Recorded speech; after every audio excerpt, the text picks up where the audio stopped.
आज हम बात करेंगे अधिकार शुल्क खाते यानी कि रॉयल्टी अकाउंट, जो कि ये चैप्टर आपका बहुत इंपॉर्टेंट चैप्टर है। बीकॉम में भी, सीए में भी।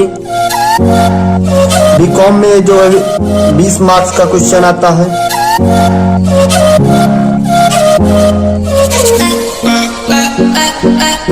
अधिकार शुल्क खाता क्या है? अधिकार शुल्क से आशय उस राशि से है जो एक व्यक्ति दूसरे व्यक्ति को उसके द्वारा प्रदान किए गए कुछ विशेष अधिकारों के बदले देता है। जैसे कोई भी आप मकान बनाते हैं तो उसको भाड़े पर दूसरे की रेंट पर किसी दूसरे को दे देते हैं, वो आपका अधिकार शुल्क कहलाता है।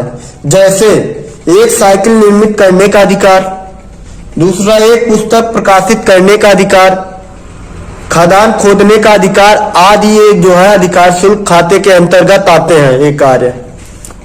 अब न्यूमेरिकल बताते हैं इसमें कि न्यूमेरिकल 20 मार्क्स के आते हैं, जो कि बहुत इंपॉर्टेंट है। सवाल नंबर 1 देखते हैं। एक कोयला कंपनी ने 1 अप्रैल 2003 को एक कोयले की खान पट्टे पर ली, जिसका न्यूनतम किराया 54,000 रुपए वार्षिक तथा अधिकार शुल्क 4 रुपए प्रति टन था। लघु कार्य की राशि को पट्टे के प्रथम 3 वर्षों में वसूल किया जा सकता है। उत्पादन क्रमशः निम्न प्रकार रहा। तो हम एनालिटिकल टेबल बनाते हैं।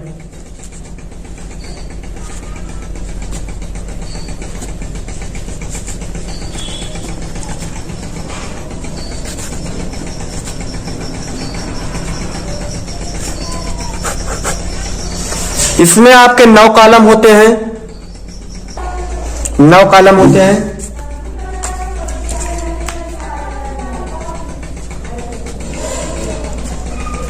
सोल्यूशन,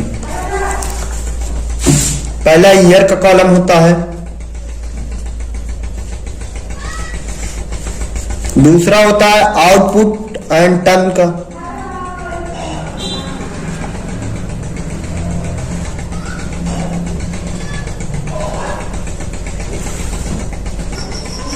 तीसरा होता है रॉयल्टी के रेट का,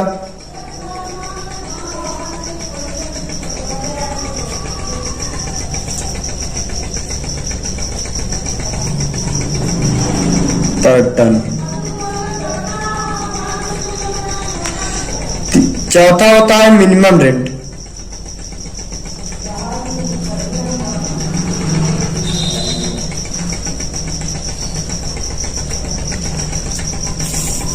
पांचवा कॉलम होता है साइट वर्किंग,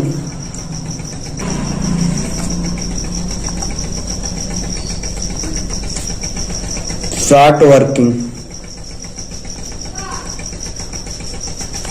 छठवां होता है सरप्लस का,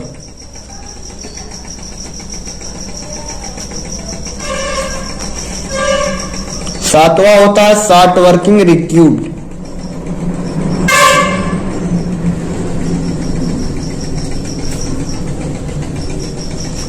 रिक्यूपेड,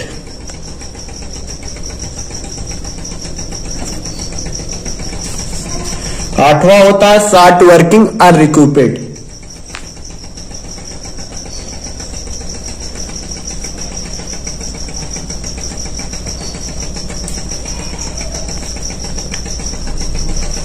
अनरिक्यूपेड या तो नॉट रिक्यूपेड भी कर सकते हैं आप।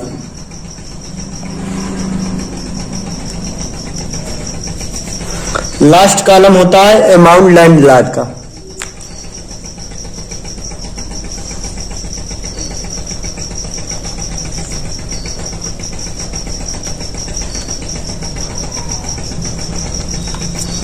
ये आपके एनालिटिकल टेबल के जो है 9 कॉलम्स होते हैं।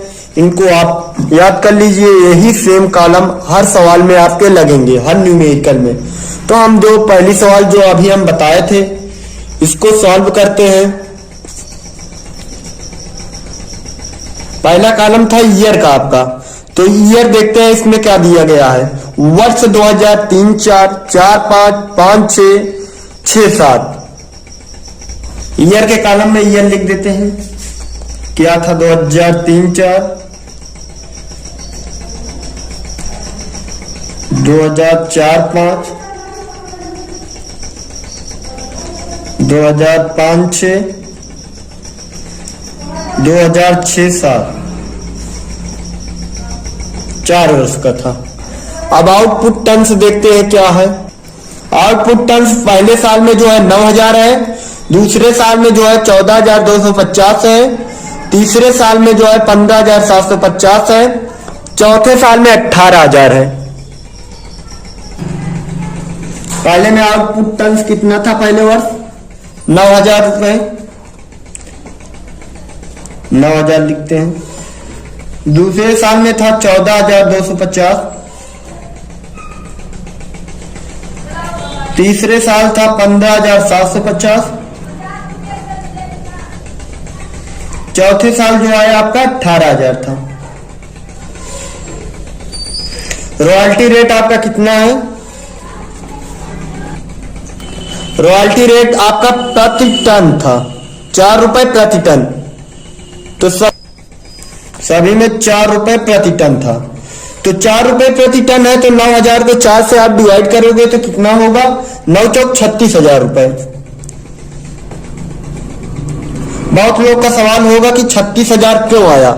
36,000 जो है आपका रॉयल्टी रेट है 4 रुपए, तो रॉयल्टी रेट गुणे आउटपुट टन्स होता है। तो आउटपुट टन्स कितना है पहले साल? 9,000 रुपए। तो 9,000 को रॉयल्टी रेट 4 रुपए है, तो 4 से गुणा कर देंगे, जितना भी आउटपुट रहेगा रॉयल्टी रेट से गुणा कर देंगे, जो आएगा वही आपका रॉयल्टी रेट है। दूसरे साल देखते हैं 14,250 गुणे 4 करेंगे तो कितना आएगा? 57,000 रुपए।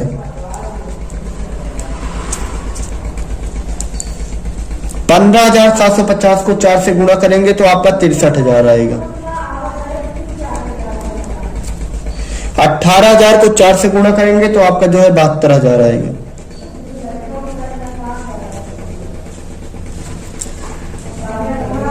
चौथा कॉलम मिनिमम रेंट का है। मिनिमम रेंट कितना दिया गया है देखते हैं। मिनिमम रेंट आपका 54,000 हर वर्ष के लिए दिया गया है। ये देखिए 54,000। तो मिनिमम रेंट के कॉलम में आप 54,000 हर वर्ष लिख दीजिए, जो भी आपका मिनिमम रेंट हो।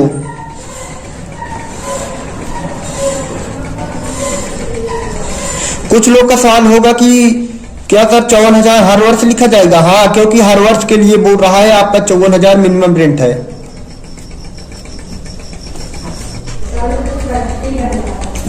पांचवा कॉलम था शार्ट वर्किंग का। शार्ट वर्किंग कैसे निकलेगा बहुत लोग का सवाल है। तो शार्ट वर्किंग का रूल होता है मिनिमम रेंट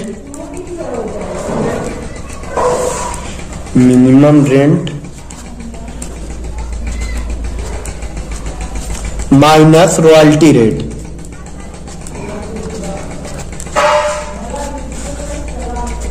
बराबर शार्ट वर्किंग हो जाएगा आपका। पहले साल में आपका मिनिमम रेंट कितना है? 54,000 रुपए माइनस रॉयल्टी रेट आपका कितना है? 36,000 रुपए। यहां देखिए, जो भी आपका रॉयल्टी रेट होगा मिनिमम रेंट से आप घटा दीजिएगा, आपका शार्ट वर्किंग आ जाएगा। 36,000 माइनस कर देते हैं तो आपका शार्ट वर्किंग आ जाएगा 18,000।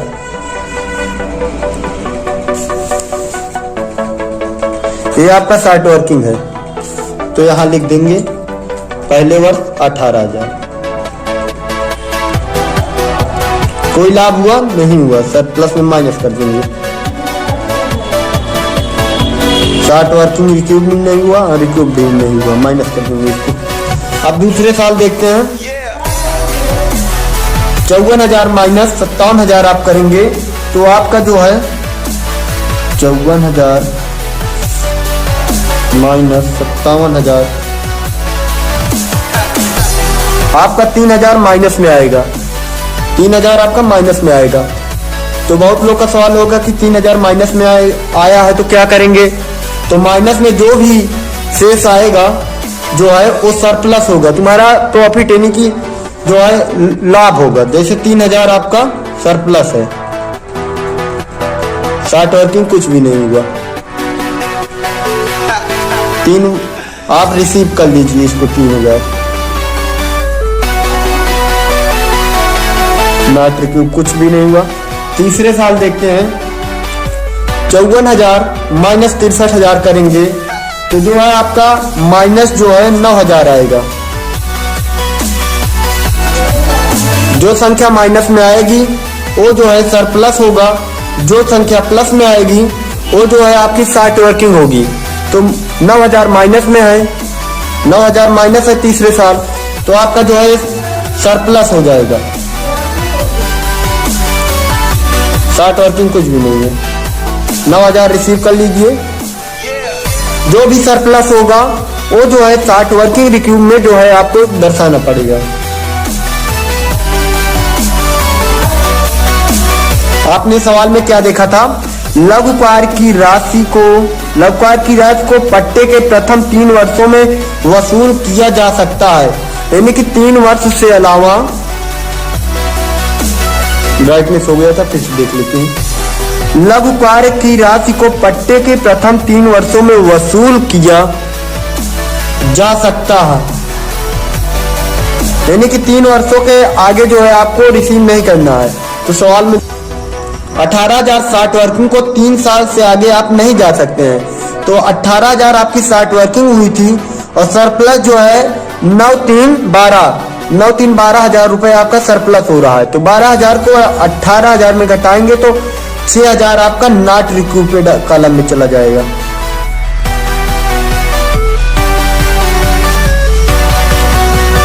चौथे साल देखते हैं 54,000 माइनस 72,000 आप करेंगे तो 18,000 आपका सरप्लस होगा, क्योंकि ये माइनस में आ रहा है।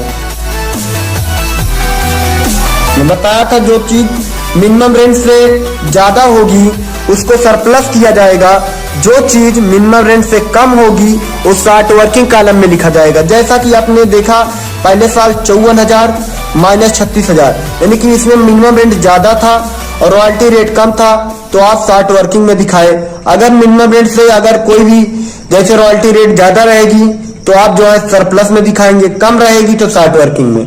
तो इसमें जो है आपका जो है मिनिमम रेट से रॉयल्टी रेट ज्यादा है तो आप सरप्लस में दिखाएंगे 18,000। आगे बताया गया था 3 साल से पहले 3 साल के बाद आप रिसीव नहीं कर सकते हैं, तो ये 18,000 आपका जो है लैंडलॉर्ड अकाउंट में चला जाएगा। अमाउंट लैंडलॉर्ड क्या होता है, यही मिनिमम रेंट होता है। 54,000 पहले साल मिनिमम रेंट है, दूसरे साल भी 54,000 है, तीसरे साल भी 54,000 है, चौथे साल जो है आपका ये 18,000 ऐड हो जाएगा, क्योंकि सरप्लस प्लस मिनिमम रेंट दोनों ऐड होता है। तो 54 18 आपका 72,000 हो जाएगा।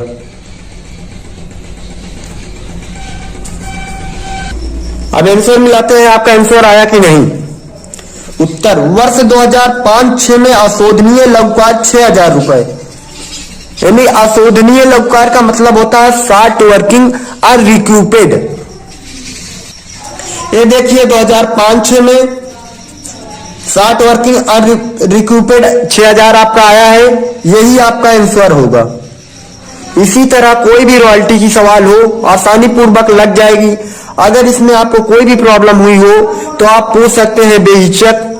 अगर कोई भी सवाल नहीं आती है आप तो कमेंट सेक्शन में कमेंट करो, सवाल पूछ सकते हैं। बीकॉम वाले जो भी इलाहाबाद स्टेट यूनिवर्सिटी या यूनिवर्सिटी से हैं उनके लिए जो है एक बहुत बड़ी खुशखबरी है, जो है आपका जो है वित्तीय लेखांकन यानी कि फाइनेंशियल अकाउंटिंग, जो कि आपको पूर्ण रूप से मैं 100% सॉल्व करवाऊंगा, जो कि इससे बाहर आपको कुछ भी नहीं पढ़ना है। आपको एग्जाम में जो है 100% नीड होगी, यानी हेल्प मिलेगी आपको। जो है अभी मैं रॉयल्टी की पहली सवाल बता चुका हूं, इलाहाबाद स्टेट यूनिवर्सिटी या कैंपस से जो भी स्टूडेंट है, और इलाहाबाद स्टेट यूनिवर्सिटी की जो है बुक है फाइनेंशियल अकाउंटिंग, जो कि उसी में से पहला क्वेश्चन मैंने बताया है। आज हम रॉयल्टी अकाउंट के सारे क्वेश्चन जो है बताऊंगा, एक से जो भी जितने भी क्वेश्चन है पूर्ण रूप से मैं इस वीडियो में बताऊंगा। और वीडियो के लास्ट में ये भी बताऊंगा कि फाइनेंशियल अकाउंटिंग यानी कि वित्तीय लेखांकन, जो कि बीकॉम का सब्जेक्ट है, इलाहाबाद स्टेट यूनिवर्सिटी के जितने भी स्टूडेंट बीकॉम में है जो है उनके लिए बहुत बड़ी खुशखबरी ये है कि जो है मैं जितना बताऊंगा वही पढ़ के जाइएगा, आपको एग्जाम में 90 प्लस कोई नहीं रोक सकता। न्यूमेरिकल आगे मैं बताता हूं, पहले बता दूं कि कौन कौन सा चैप्टर इंपॉर्टेंट है, कौन कौन क्वेश्चन आ सकते हैं इस बार एग्जाम में। तो आपका पहला चैप्टर है लेखांकन एक परिचय, जो है आपका एक 10 मार्क्स का क्वेश्चन आएगा, क्लियर है। इसमें क्या क्वेश्चन आ सकता है, देखिए लेखांकन क्या है, लेखांकन की विशेषता एवं महत्व बताइए।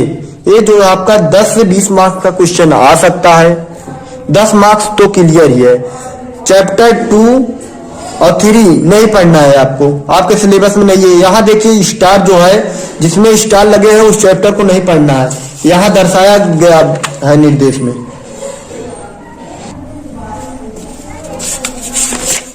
तो यानी कि जिस चैप्टर में स्टार लगे हैं उसको आपको नहीं पढ़ना है।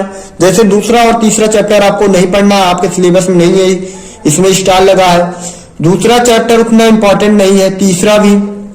चौथे जो है पांचवा, ये दोनों कट ही गए मान लीजिए। ये पहला चैप्टर आपका हो गया जो कि 10 से 20 मार्क्स आ सकता है, मैंने क्वेश्चन बता दिया। और दूसरा तीसरा चैप्टर आपका जो है इंपॉर्टेंट, क्या पढ़ना ही नहीं है। और चौथा पांचवा ये चैप्टर आपको उतना इंपॉर्टेंट नहीं है, आ भी सकता है 5 मार्क्स का क्वेश्चन, नहीं भी आ सकता है। तो इसको जो है आप जो है बाद में पढ़िएगा। खाता बही से आपका 5 से 10 नंबर का क्वेश्चन आ सकता है। तलपट उतना इंपॉर्टेंट नहीं है, फिर भी थोड़ा बहुत देख लीजिएगा। और जो है आपका 9 चैप्टर नहीं पढ़ना है क्योंकि इसमें स्टार लगा है। 10वां चैप्टर जो है आपका इंपॉर्टेंट है, ये भी जो है 20 मार्क्स का आ सकता है, 20 मार्क्स के इसमें से भी क्वेश्चन आ सकते हैं। चैप्टर 11 भी नहीं पढ़ना है। चैप्टर 12 जो है ब्रांच अकाउंटिंग, ये जो है आपका 10 मार्क्स का क्वेश्चन आएगा, जो कि न्यूमेरिकल पोर्शन है। संभवतः इस बार एग्जाम में तो न्यूमेरिकल इसमें से नहीं आए थे, ज्यादा उम्मीद रहती है कि इसमें के न्यूमेरिकल उठाया जाए, पर हो सकता है थ्योरी भी आ जाए। तो आप इसको जो है न्यूमेरिकल पर ना फोकस करके आप इसके थ्योरी पोर्शन पे ज्यादा फोकस करिएगा, क्योंकि आपका समय भी बच जाएगा, आप अच्छे मार्क्स भी ला सकते हैं। 13वां चैप्टर देखते हैं, किराया क्रय पद्धति।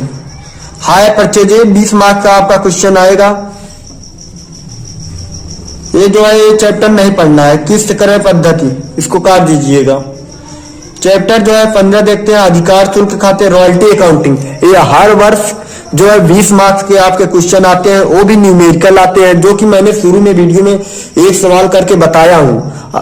आगे जो है आपको पूर्ण रूप से सवाल बताऊंगा, इससे पहले आप जान ले कि कौन कौन से क्वेश्चन कितने मार्क्स से कौन से चैप्टर से उठाए जाएंगे। और आपका जो है साझेदारी खाते चैप्टर से, जैसे पहला, दूसरा, तीसरा, चौथा, इसमें से चारों चैप्टर में से 20 मार्क्स के क्वेश्चन उठाए जाएंगे, चारों चैप्टर में से। और आपको 6वां 7वां चैप्टर नहीं पढ़ना है। और फर्म एकीकरण थोड़ा देख लेना, बाकी उस बार और इससे पहले वाले एग्जाम में तो क्वेश्चन नहीं आए थे, बाकी देख लेना थोड़ा बहुत। बट जो है इस चारों चैप्टर में क्या क्वेश्चन आएगा इसको हम बताता हूं। साझेदारी खाते क्या है, साझेदारी के प्रवेश खाते से आशय एवं विशेषता महत्व को स्पष्ट कीजिए। एक क्वेश्चन आपका 20 मार्क्स का बन सकता है, 5 मार्क्स में बनेगा। तो साझेदारी खाते क्या है, साझेदारी के प्रवेश से आशय क्या है, यही क्वेश्चन आपके 5 मार्क्स के बनेंगे। अब पहला क्वेश्चन आपका कौन सा 20 मार्क्स का बनेगा, पहला क्वेश्चन हम बताने जा रहे हैं जो कि 20 मार्क्स का बनेगा। जो लोग बुक नहीं ओपन किए हैं तो बुक ओपन करके एक मार्क्स हाईलाइटर ले लीजिए। अब मैं जो जितने वर्ड जो है हाईलाइट किया हूं उसी को जो है आप तैयार कर लीजिएगा। आपके जो है 90 प्लस मार्क्स लाने से कोई नहीं रोक सकता। पहला देखते हैं, लेखांकन का अर्थ एवं परिभाषा। जितना हाईलाइट है आप हाईलाइट करके याद कर लीजिएगा। पहला है स्मिथ एवं एसवन के अनुसार, दूसरा है काइटर के अनुसार। लेखांकन की विशेषता में आप आर्थिक घटनाएं, पहचान, ये सब हेडिंग याद करिएगा। अब बता देते हैं कि बहुत लोग होते हैं कि कहते हैं कि इतना थ्योरी कैसे याद होगा। मैं बता दूं, एक बार आप इसको पढ़ लीजिएगा।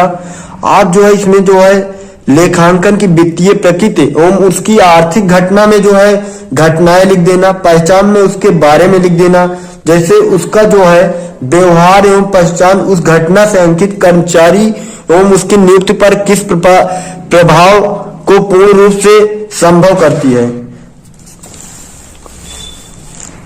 चौथा हेडिंग है अभिलेखन, इसको याद कर लेना। पांचवा होता है संप्रेषण।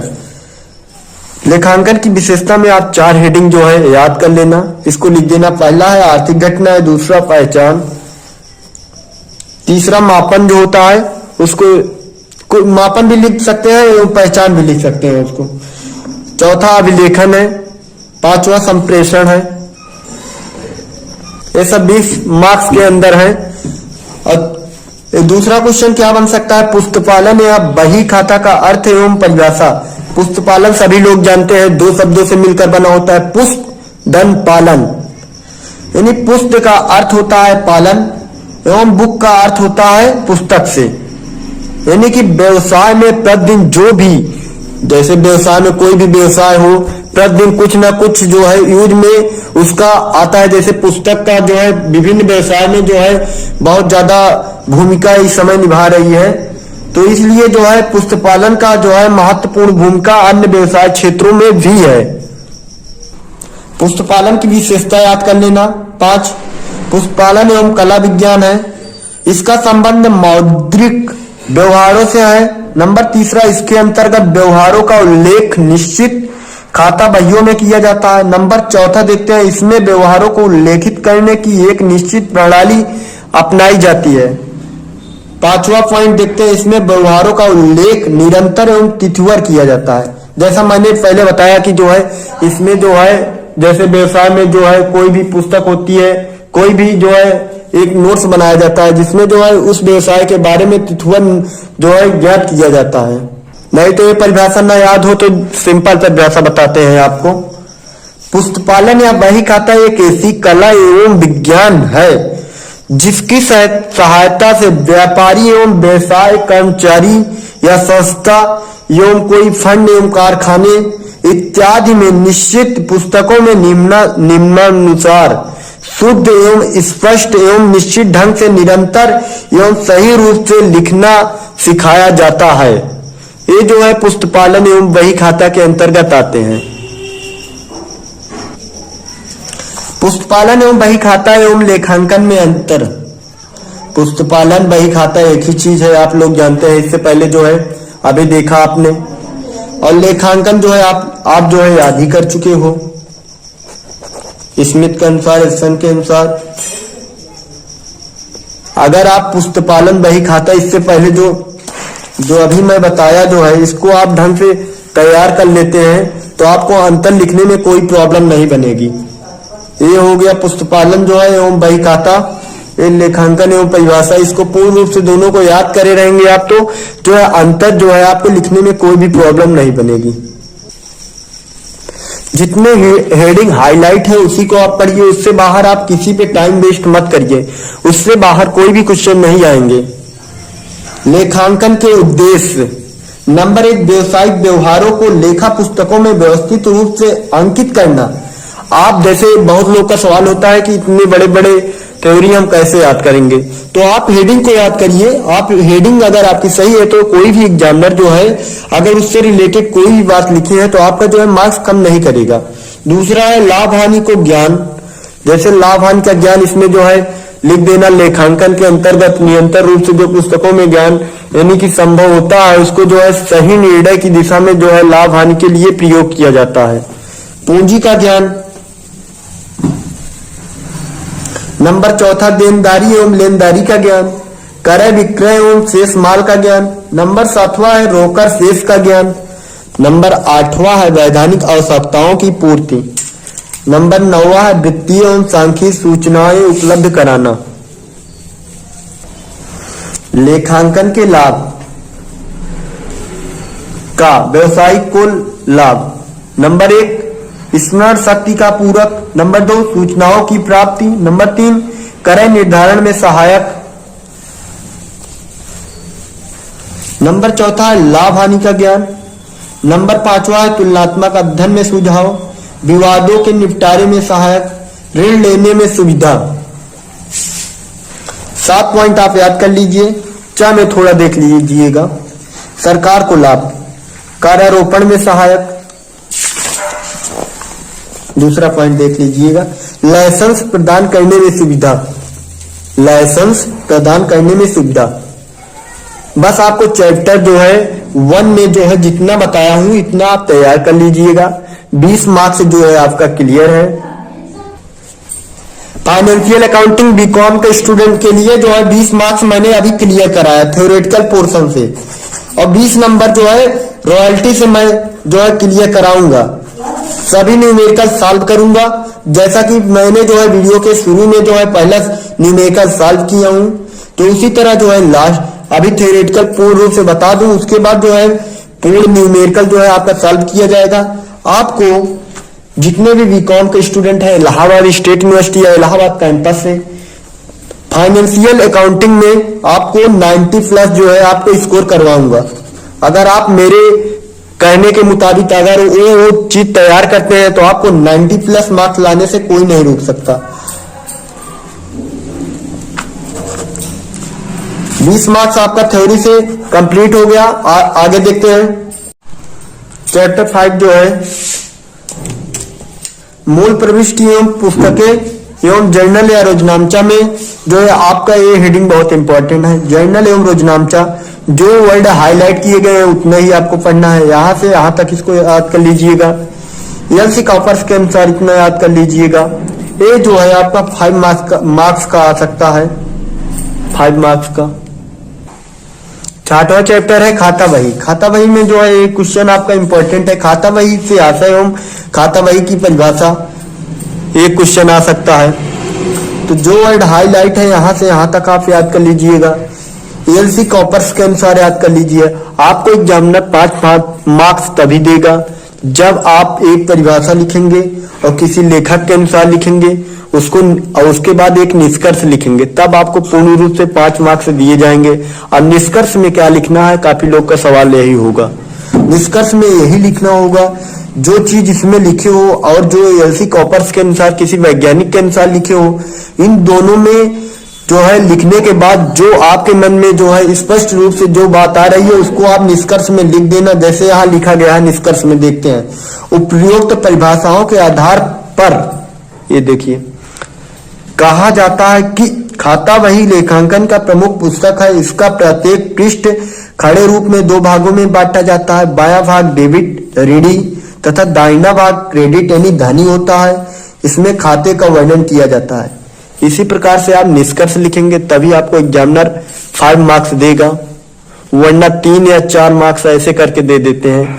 तो स्टूडेंट सोचते हैं कि इतने मार्क्स कम क्यों आए।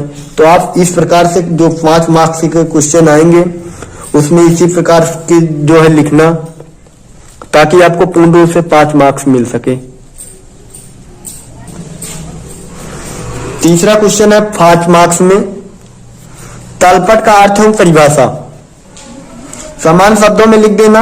एक वैज्ञानिक के अनुसार आपको जरूर लिखना है, जैसे आर.एन. कार्टर के अनुसार इसमें जो है स्पष्ट रूप से बताया गया है। दोनों को लिखने के बाद आप निष्कर्ष में क्या लिखेंगे उसको मैं अभी बताता हूं।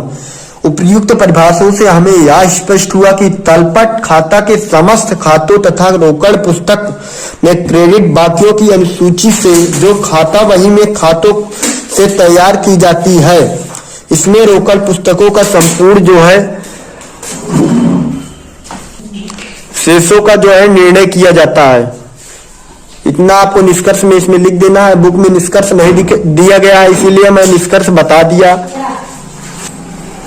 चौथा क्वेश्चन आपका है अंतिम खाते से आशय। 5 मार्क्स में 3 क्वेश्चन हो गए हैं। चौथा क्वेश्चन अभी मैं बता रहा हूं, अंतिम खातों से आशय। वर्ष के अंत में लाभ हानि एक व्यापारिक स्थिति ज्ञात करने तथा वार्षिक निष्कर्ष निकालने के लिए जो खाते तैयार किए जाते हैं उन्हें हम अंतिम खाते कहते हैं। दूसरे शब्दों में एक निश्चित अवधि के अंत में जब समस्त हिसाब किताब की पुस्तक बंद कर दी जाती है तब तलपट तैयार कर ली जाती है। वह पुस्तक जो है अंतिम खाता कहलाता है आपका। अंतिम खाते जो है आपके 2 भाग होते हैं, आय का विवरण, आर्थिक चिट्ठा। आय के विवरण के दो पार्ट होते हैं, निर्माता के लिए, व्यापारी के लिए। निर्माता के लिए 3 होते हैं, निर्माणी खाता, व्यापारी खाता। तीसरा है जो है लाभ हानि खाता। व्यापारी खाता के लिए 2 होते हैं, नंबर 1 व्यापारी खाता, लाभ हानि खाता। 5 मार्क्स में 4 क्वेश्चन मैंने बता चुका था। अच्छा, 5वां क्वेश्चन है 5 मार्क्स में, दिवालिया का अर्थ एवं परिभाषा स्पष्ट कीजिए। इतना जो तीर किया गया है इसको आप तैयार कर लीजिएगा, उतना जो है पूर्ण रूप से मत तैयार करिएगा, जरूर एक बार इसको पढ़ लीजिएगा। आ भी सकता है, नहीं भी आ सकता है। 5 मार्क्स में आएगा, अगर आएगा तो। 5 मार्क्स में जो है 5 क्वेश्चन मैंने बता दिया था। 6वां क्वेश्चन देखते हैं, शाखा खाता के अर्थ। मुख्य कार्यालय एवं उसकी शाखाओं से संबंधित खाते शाखा खाता कहलाते हैं। शाखा खाता के उद्देश्य 3 याद कर लीजिएगा आप। शाखा खाता के लाभ एवं महत्व 5 हेडिंग आप देख लीजिएगा जो हाईलाइट किए गए हैं। नंबर 1 लाभ हानि का ज्ञान, शाखाओं पर नियंत्रण, शाखाओं को दिशा निर्देशन, कर्मचारियों को प्रोत्साहन, शाखाओं की कार्य कुशलता में वृद्धि। मैंने जैसा कि पहले ही बता दिया था, आप जो है ब्रांच अकाउंटिंग के जो है 10 मार्क्स के क्वेश्चन आएंगे। आप इसमें न्यूमेरिकल पोर्शन में ध्यान देंगे तो आपका काफी टाइम वेस्ट हो जाएगा। इससे आप न्यूमेरिकल पोर्शन में न ध्यान देकर आप चाहे तो थ्योरेटिकल पोर्शन में ध्यान देकर जो है 10 मार्क्स पा सकते हैं आसानी पूर्वक। आपको न्यूमेरिकल पोर्शन में ध्यान देना है तो रॉयल्टी पे दीजिएगा, जो कि 20 मार्क्स आपके एकदम निश्चित एवं क्लियर है, जिसको मैं शुरू से एक सवाल से जितने भी सवाल हैं हम पूर्ण रूप से अभी मैं बताऊंगा। अब बात करते हैं कि बीकॉम फर्स्ट ईयर यानी कि इलाहाबाद स्टेट यूनिवर्सिटी के जितने भी स्टूडेंट हैं उनका जो है किस टाइप का पेपर आएगा, जो किस टाइप का जो है 2019, 2018, 2017 में क्वेश्चन आए थे, उस हिसाब से इस बार जो है मैंने जो है क्वेश्चन इंपॉर्टेंट क्वेश्चन बनाया हूं। 2019 का जो है ये पेपर है। पहला क्वेश्चन देखते हैं जो कि 2020 में बहुत ही इंपॉर्टेंट भूमिका निभाएगी। जैसा कि मैंने जो है आपको जो है 20 प्लस जो है पहले चैप्टर से बता दिया था। अभी जो है 5 मार्क्स के 6 क्वेश्चन मैंने बताया, जो कि 6 पंचे 30 मार्क्स यानी टोटल 50 मार्क्स हो गए आपके, और 20 रॉयल्टी पोर्शन से हो गया आपका जो है 70 मार्क्स हो गया। आपका 70 प्लस मार्क्स मैंने क्लियर करवा दिया। अब काफी लोग का सवाल होगा कि अभी तो सर आपने रॉयल्टी पोर्शन से 20 मार्क्स कहाँ क्लियर करवाए। मैंने जो है शुरू में पहली सवाल बता चुका हूँ, आगे जो है शुरू से लास्ट तक सवाल मैं बताऊंगा। उससे पहले आप किस टाइप का पेपर आता है, कैसे क्वेश्चन पूछे जाते हैं, सारी जानकारी जान ले, जिससे जो है आपको कोई भी प्रॉब्लम ना बने। खंड आ में जो है आपका जो है 5 मार्क्स के 8 क्वेश्चन होंगे। जैसे पहला क्वेश्चन आ सकता है लेखांकन का महत्व बताइए। दूसरा क्वेश्चन हो सकता है वित्तीय लेखांकन से आपका क्या अभिप्राय है। नंबर 3 तलपट क्या है। नंबर 4 अंतिम खातों से क्या अभिप्राय है। नंबर 5 शाखा खाता क्या है। नंबर 6 जो है मृत्यु किराया क्या है। 7वां जर्नल की परिभाषा दीजिए। 8वां है खतौनी के नियम क्या है। ये जो है आपके 5 मार्क्स के 8 क्वेश्चन होंगे, जो कि 40 नंबर टोटल हुए। अब इसके बाद खंड बा में जो आपके 10 मार्क्स के प्रत्येक क्वेश्चन होंगे, जिसमें से आपको 4 क्वेश्चन दिए होंगे, यानी कि 2 अथवा में होंगे, 2 करना होगा आपको। देखिए किन्हीं 2 प्रश्नों का उत्तर दीजिए। नंबर 1 है तलपट की शुद्धता का अंतिम परिणाम नहीं है, क्रमशः क्रम को स्पष्ट कीजिए। नंबर 2 अधिकार शुल्क खाते के संबंध में भूस्वामी और पक्षकार की पुस्तकों में कौन सी प्रविष्टियां की जाती हैं।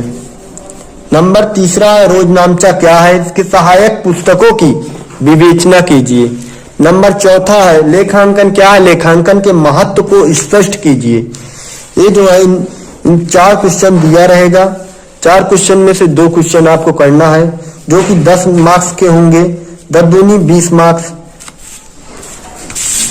40 मार्क्स के अति लघुत्तरी हो गए। लघु क्वेश्चन जो है 10 मार्क्स के 2 क्वेश्चन आपके करने होंगे, जो कि 10 मार्क्स से होंगे, तो 20 मार्क्स हो गए 2 क्वेश्चन के। और इसमें 8 मार्क्स से पहले में 40 मार्क्स के हो गए, तो 40, 20, 60 मार्क्स आपके हो गए। खंड 7 जो कि आपका दीर्घ उत्तरी क्वेश्चन होगा, जिससे अगर आपको थ्योरी लिखना है तो आप 5 से 6 पेज में लिखिएगा, तभी आपको पूर्ण मार्क्स मिल पाएंगे। और न्यूमेरिकल एक जो है रॉयल्टी का जो है क्वेश्चन आएगा, जो कि 20 मार्क्स से जो है आपको रॉयल्टी में दिया जाएगा। 2019 में 2 क्वेश्चन आए थे, जो कि हायर परचेज से पहला क्वेश्चन 20 मार्क्स का आया था और दूसरा रॉयल्टी का क्वेश्चन था, जो कि पहली सवाल थी, जिसको मैंने जो है शुरू में वीडियो में बताया हूं, पहली सवाल को सॉल्व किया था।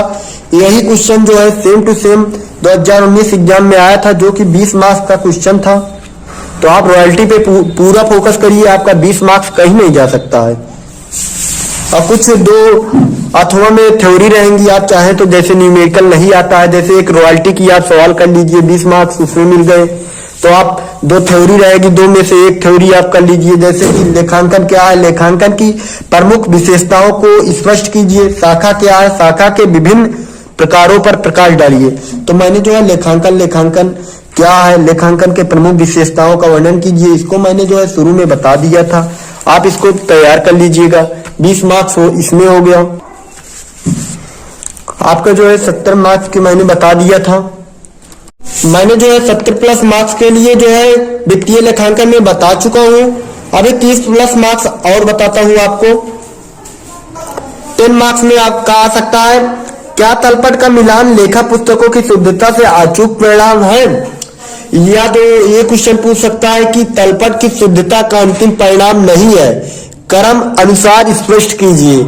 नंबर 1 है का में भूल से संबंधी अशुद्धियां, नंबर 2 है प्रारंभिक लेखों की अशुद्धियां, नंबर 3 है खतौनी में अशुद्धियां, नंबर 4 है खतौनी में छूट जाने वाली अशुद्धियां, नंबर 5वां है क्षतिपूरक अशुद्धियां, नंबर 6वां है सैद्धांतिक अशुद्धियां।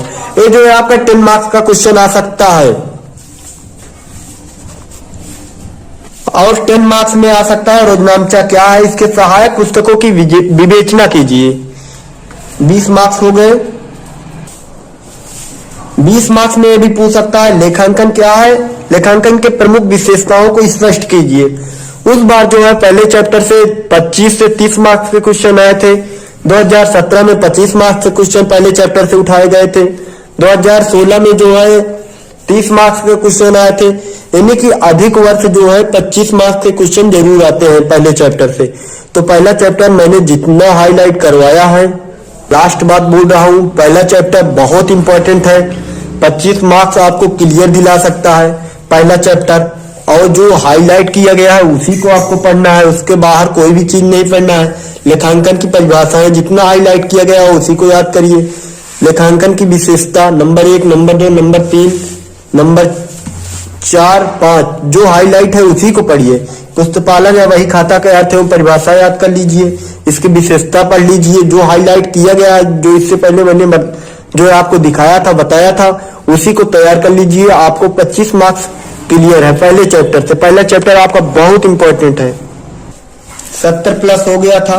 अभी मैंने 10 मार्क्स के 2 क्वेश्चन बताए, 20 हो गए। 70, 20, 90 मार्क्स। अभी जो मैंने बताया कि पहले चैप्टर से इस बार 30 मार्क्स के क्वेश्चन आए थे। प्रत्येक वर्ष जो है मैंने जो है 10 साल के क्वेश्चन पेपर उठा के देखा था, तो 25, 30, 35, 22, 30, 35 इसी टाइप से जो है पहले चैप्टर से क्वेश्चन उठाए जाते हैं। तो मुझे लग रहा है कि 25 मार्क्स के क्वेश्चन जो पहले चैप्टर से जरूर उठाए जाएंगे। जो मैंने हाईलाइट किया है उसी को पढ़िए। 90 और 20 जोड़ दीजिए, 110 हो गया। 110 हुआ ना, मार्क्स के जो है 100 मार्क्स से ज्यादा हो गया ना, तो आपको जो है 110 मार्क्स हो रहे हैं। आपको मैं जितना बताया हूं आप उसी को तैयार करिए। फिर से देख लीजिए। पहला जो है अति लघु उत्तरी आपका 5 मार्क्स का 8 क्वेश्चन होंगे। दूसरा होगा लघु उत्तरी जो कि 4 क्वेश्चन पूछे जाएंगे, जिसमें से आपको 2 क्वेश्चन करने होंगे जो कि 10 मार्क्स के होते हैं। तीसरा होता है दीर्घ उत्तरी प्रश्न, जो कि जिसमें 2 न्यूमेरिकल और 2 थ्योरेटिकल पोर्शन होते हैं, जो कि 20 मार्क्स के होते हैं। 2 क्वेश्चन करना होता है। एक रॉयल्टी 20 मार्क्स की आती है, क्लियर है। और दूसरा आप थ्योरी में लेखांकन चैप्टर से या उठा सकता है, या तो शाखा खाता चैप्टर से उठा सकता है। यही 2 में थ्योरेटिकल एक क्वेश्चन आपको जरूर मिलेंगे 20 मार्क्स से। मुझे 100% उम्मीद है 100% उम्मीद है अगर मैंने जो जो बताया उसी को आप तैयार करते हो तो जो है आपको 90 प्लस मार्क्स लाने से कोई नहीं रोक सकता। जितना मैंने बताया आप उसी को तैयार करिए, उससे बाहर कोई भी चीज मत पढ़िए क्योंकि आपका टाइम वेस्ट होगा। आप जितना मैं बताया हूं उसी पर फोकस करिए। और जो है रही बात, अब रॉयल्टी का दूसरा क्वेश्चन देखते हैं आगे। क्वेश्चन नंबर दूसरा देखते हैं रॉयल्टी अकाउंट का। कॉलम तो सभी को मालूम होगा कि इसमें 9 कॉलम होते हैं। पहला जो है ईयर का कॉलम हो गया, दूसरा आपका आउटपुट का हो गया, आउटपुट टर्म्स, तीसरा हो गया रॉयल्टी के रेट का,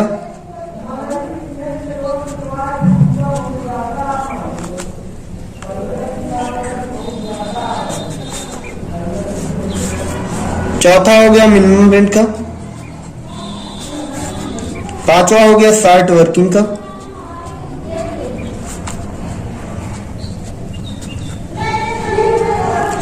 हम तो पूरी सवाल जो है रॉयल्टी अकाउंट की सॉल्व कर रहे हैं, फिर भी इसके बावजूद अगर बीकॉम वालों को कोई भी प्रॉब्लम हो इलाहाबाद स्टेट यूनिवर्सिटी के स्टूडेंट को तो आप बेहिचक कमेंट कर पूछ सकते हैं। छठवां कॉलम था सरप्लस,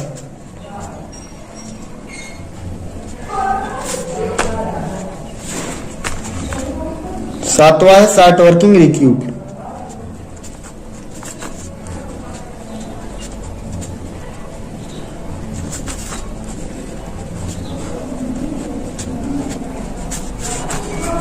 आठवां है शार्ट वर्किंग अनरिक्यूपेड या शार्ट वर्किंग नॉट रिक्यूप्ड,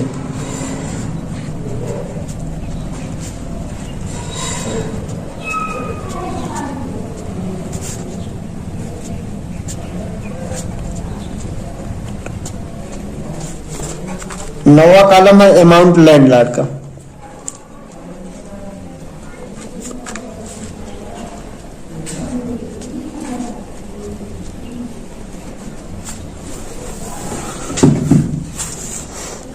दूसरी सवाल देखते हैं।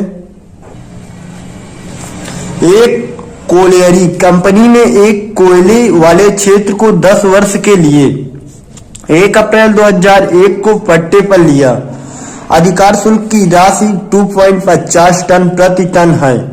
न्यूनतम किराया जो कि 40,000 है प्रति वर्ष के लिए। लघु कार्य की राशि को प्रथम 4 वर्षों में अपलिखित किया जाएगा। मतलब 4 वर्ष के बाद इसको आप अपलिखित नहीं कर सकते हैं। मतलब समझो कि ये कर्क रेखा हो गई, उससे आगे आप बढ़ नहीं सकते हैं। प्रथम 6 वर्षों का उत्पादन निम्न प्रकार रहा। वर्ष देखते हैं इसमें प्रथम से लेकर श्रेणी 6 तक है। टनों में 6,000, 8,000, 16,000, 20,000, 18,000, 15,000।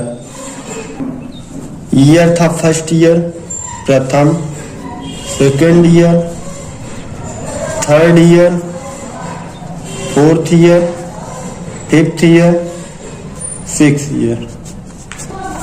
6 साल था। आउटपुट कितना दिया गया था?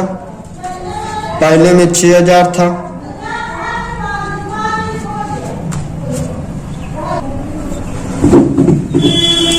दूसरे में 8,000 था,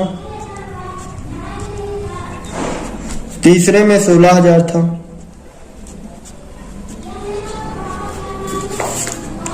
चौथे ईयर था आपका 20,000, पांचवें ईयर 18,000, छठवें लास्ट ईयर में 15,000 था आउटपुट। रॉयल्टी का रेट कितना था? 2.50 पैसे, यानी कि 2.5 रुपया। अब 2.5 रुपए से आउटपुट को गुणा करेंगे, जैसा कि मैंने पहली सवाल में बताया था। 6 गुणे 2.50 कितना आएगा? 6 6 12 12 3 15,000। 8,000 को 2.50 से गुणा करेंगे तो 20,000 आ जाएगा आपका। 16,000 को 2.50 से गुणा करेंगे तो कितना आएगा? 40,000। 20,000 को 2.50 से गुणा करेंगे तो 50,000। 18,000 को 2.50 से गुणा करेंगे तो कितना आएगा? 36 36 9 45 45,000। 15,000 को 2.50 से गुणा करेंगे तो आपका 15 दूनी 30, 30 7 37,500। आपका मिनिमम रेंट कितना था प्रति वर्ष? 40,000 रुपए। तो सभी में 40,000 लिख देंगे सभी वर्ष में। दूसरी सवाल है पेज नंबर 623। प्रत्येक वर्ष 40,000 मिनिमम रेंट। अगर इसके बावजूद भी आपको कोई भी प्रॉब्लम हो तो आप पूछ सकते हैं बेहिचक। पहली बार यूट्यूब चैनल के थ्रू आपको 1 से लास्ट तक रॉयल्टी का पूरा जो है सवाल खत्म किया जाएगा। इसके बावजूद भी आपको कोई भी प्रॉब्लम हो तो पूछ सकते हैं। मैंने बताया था शार्ट वर्किंग कब निकलेगी। शार्ट वर्किंग यानी कि minimum rent minus royalty rate, यानी कि मिनिमम रेंट से माइनस करेंगे रॉयल्टी रेट को। तो 40,000 को 15,000 में माइनस करेंगे तो कितना आएगा? 25,000। 25,000 आपकी शार्ट वर्किंग हो गई। सरप्लस आपका कुछ नहीं हो रहा है। जब सरप्लस नहीं होगा तो शार्ट वर्किंग भी नहीं होगा, शार्ट वर्किंग या रिक्यूब्ड भी नहीं होगा। दूसरे साल देखते हैं 40,000 मिनिमम रेट है, रॉयल्टी रेट 20,000। तो 40,000 को 20,000 से घटाएंगे तो 20,000 आपका जो है शार्ट वर्किंग आ जाएगा। मैंने जो है पहले भी बताया था, अब भी बता रहा हूं, शार्ट वर्किंग कब निकलती है? Minimum rent minus royalty rate. Minimum rent जो भी हो आपका, जैसे इसमें 40,000 है तो 40,000 लिखेंगे। रॉयल्टी रेट जैसे 15,000 है तो 15,000 लिख देंगे। तो आपका 25,000 आया। ध्यान दीजिए, अगर आपका प्लस में आता है अमाउंट मिनिमम रेंट से रॉयल्टी रेट घटाने पर, अगर प्लस में आता है तो शार्ट वर्किंग में लिखा जाएगा। यदि माइनस में आता है तो सरप्लस में लिखा जाएगा। सरप्लस में जो भी राशि लिखी जाएगी वह शार्ट वर्किंग रिक्यूब में दिखाया जाएगा। तीसरे वर्ष बराबर है तो कुछ नहीं होगा, इसमें कम में माइनस कर दीजिए। जहां अमाउंट कुछ नहीं होगी वहां माइनस कर देना, ऐसे लाइन खींच देना। अब चौथे वर्ष देखते हैं। 40,000 में से मिनिमम रेंट में से 50,000 रॉयल्टी रेट घटाएंगे तो 10,000 आपका माइनस हो रहा है। तो मैंने बताया था जब माइनस होगा तो सरप्लस में दिखाया जाएगा, यदि प्लस होगा तो शार्ट वर्किंग में दिखाया जाएगा। इसलिए माइनस हो रहा है तो सरप्लस में 10,000 हो जाएगा आपका। मैंने बताया था कि जो राशि सरप्लस में दिखाया जाएगा उसे शार्ट वर्किंग रिक्यूब में जरूर दिखाया जाएगा। तो शार्ट वर्किंग रिक्यूब में 10,000 दिखा देते हैं।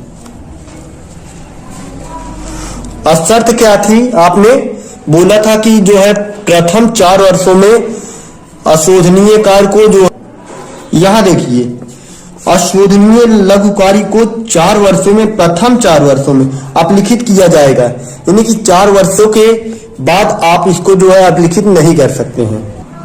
जैसा 4 वर्ष के बाद आप अपलिखित नहीं करेंगे, जितने वर्ष वो कहे रहेगा उसी के लास्ट वर्ष में जो है उसको आपको अपलिखित करना पड़ेगा। जैसे प्रथम 4 वर्ष बोल रहा है तो 1 2 3 4 हो गया प्रथम 4 वर्ष।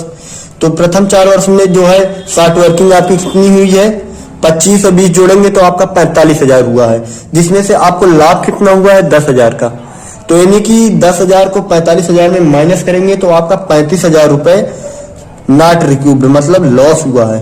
35,000 अशोधनीय खाते में दिखाया जाएगा। 5वें वर्ष देखते हैं। 40,000 माइनस 45,000 करेंगे तो आपका जो है 5,000 माइनस में आएगा। जब 5,000 माइनस में आएगा तो मैंने बताया था जो माइनस में आएगा वो सरप्लस होगा, और बोला था जो सरप्लस किया जाएगा उसे शार्ट वर्किंग रिक्यूब में जरूर दिखाया जाएगा। 5,000। 6वें वर्ष 40,000 मिनिमम रेंट है, 37,500 रॉयल्टी रेट है। तो आपका जो है रॉयल्टी रेट जो है कम है, जो है रॉयल्टी रेट कम होगा तो मैंने बताया था शार्ट वर्किंग में लिखा जाएगा। तो कितना हो रहा है? 40,000 माइनस 37,500 करेंगे तो आपका आएगा 2,500। आपका शार्ट वर्किंग हो गया 2,500 माइनस हो जाएगा। 2500 आपका शार्ट वर्किंग बचा है। जब आपका अंत में शार्ट वर्किंग कोई भी राशि बची रहेगी तो आपका जो है शार्ट वर्किंग अनरिक्यूब्ड में दिखाना पड़ेगा उसको। 2500। यदि अगर सरप्लस यहाँ बचा होता तो जो है अमाउंट लैंड लॉर्ड में जुड़ जाता, बट जब शॉर्ट वर्किंग आपका बचेगा तो जो है शॉर्ट वर्किंग अनरिक्रूड में दिखाया जाएगा।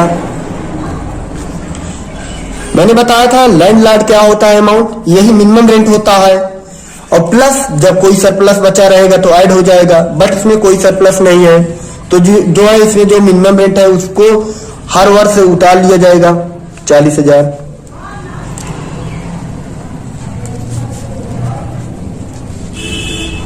आपको इसके बावजूद कोई भी प्रॉब्लम हो तो पूछ सकते हो बेहिचक कमेंट कर।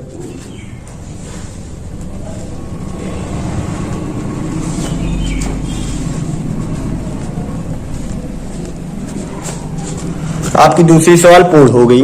अब आंसर मिलाते हैं कितना आंसर आ रहा है।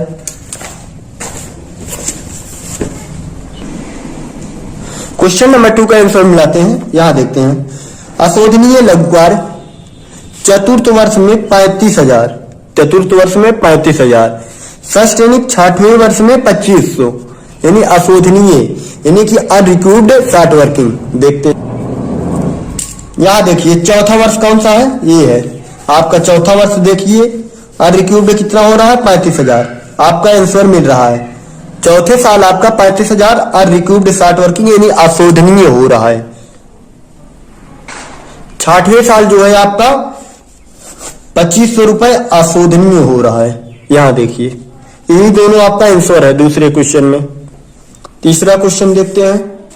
अब बार बार जो है कॉलम्स नहीं लिखा जाएगा, आप जो है कॉलम्स लिख लीजिएगा, इतना तो आप कर ही सकते हो। क्वेश्चन नंबर 3,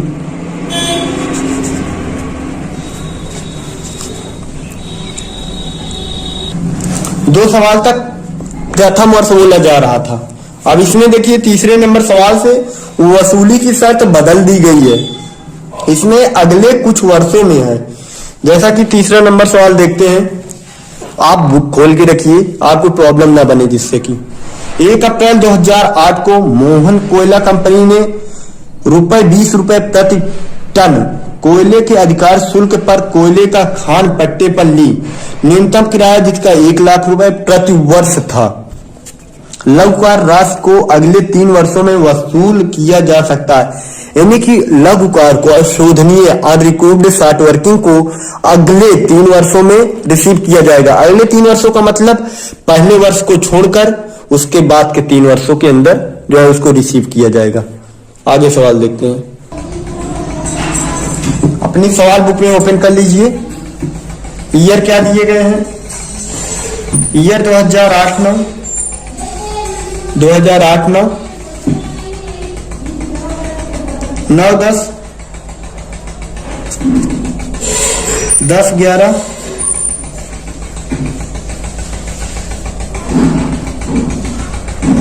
11-12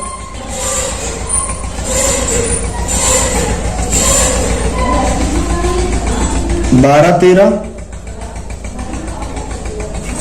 5 वर्षों की गणना करनी है।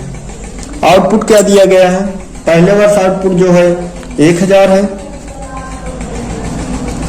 दूसरे वर्ष 2000, तीसरे वर्ष 5500, चौथे वर्ष 5000, पांचवें वर्ष 6000। रॉयल्टी रेट जैसा कि आपने जो है बुक में देख रहे हैं 20 रुपए पर टन है। रॉयल्टी को जो है आउटपुट से गुणा किया जाता है, सब लोग जानते हैं। तो 1000 गुणे 20 करेंगे तो कितना आएगा 20,000। सिंपल सी बात है यार, क्या जोड़ रहे हैं। 2000 को 20 से गुणा करेंगे 40,000। 5,500 को जो है 20 से गुणा करेंगे तो आपका जो है 1,10,000 आ जाएगा। 5,000 को 20 से गुणा करेंगे तो आपका 1 लाख आएगा।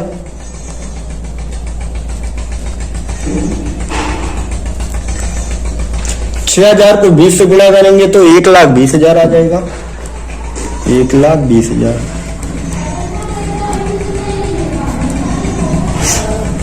चौथा कॉलम मिनिमम रेंट का होता है। मिनिमम रेंट कितना था प्रत्येक वर्ष, बुक में देख लीजिए, 1 लाख रुपए प्रत्येक वर्ष है मिनिमम रेंट।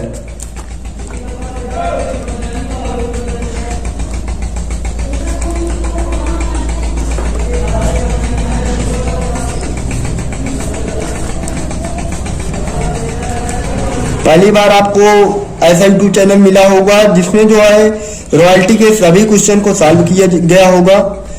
और स्टेट यूनिवर्सिटी के स्टूडेंट के लिए बहुत बड़ी खुशखबरी कि 90+ स्कोर लाने के लिए बहुत ही बेस्ट यूट्यूब चैनल है। तो आपको जो है हमारे द्वारा मैं इतना मेहनत कर रहा हूं, तो आपका फर्ज है कि हमारे वीडियो को लाइक एवं सब्सक्राइब कर दीजिए और जितना हो सके शेयर करिए, ताकि मेरा और भी उत्साह बढ़े, आपको अच्छे से आगे के अन्य सब्जेक्टों में संपूर्ण सब्जेक्टों का नॉलेज अच्छे से दे सकूं। 1 लाख माइनस 20,000 80,000 60 वर्किंग आ जाएगी। पांचवा कॉलम 60 वर्किंग का होता है। 1 लाख माइनस 40,000 60,000 आ जाएगा आपका जो है 60 वर्किंग, कुछ नहीं। तीसरे साल 1 लाख माइनस 1,10,000 करेंगे तो माइनस में आ जाए, तो माइनस में आएगा तो आपका सरप्लस हो जाएगा 10,000। सरप्लस होगा तो 60 वर्किंग रिक्यूब में दिखाया जाएगा।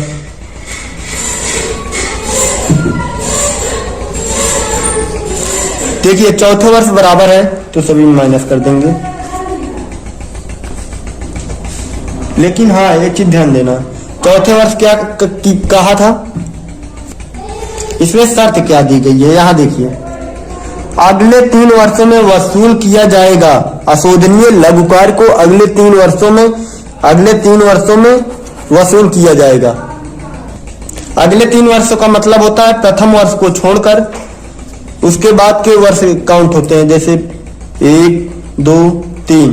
आप इसके आगे जो है इसको जो है नहीं जा सकते, समझो कि एक कर्क रेखा है, इसके आगे आप नहीं बढ़ सकते हैं।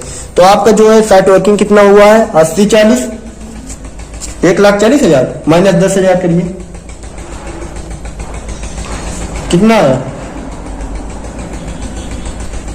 80,000 का अगला 3 वर्ष से हुआ, तो 80,000 माइनस 10,000 करेंगे तो आपका 70,000 आ जाएगा। ये चौथे वर्ष दिखाया जाएगा 70,000। अब इस 60,000 का अगला 3 वर्ष कौन होगा, 1 2 3 यहां होगा अगला 3 वर्ष, तो 1 लाख माइनस 1,20,000 कितना होगा 20,000 सरप्लस हो जाएगा आपका। तो 20,000 60 वर्किंग रिक्यूब में दिखाया जाएगा। अब इसको इसका 60,000 का अगला 3 वर्ष कौन हुआ 1 2 3 अगला 3 वर्ष ये हुआ लास्ट ईयर, तो 60,000 माइनस 20,000 करेंगे तो कितना आएगा आपका 40,000। ये आपका अशोधनीय हो जाएगा, यानी कि अनरिक्यूब्ड 60 वर्किंग 40,000। और मिनिमम रेट आप वही उतार लेंगे 1 लाख।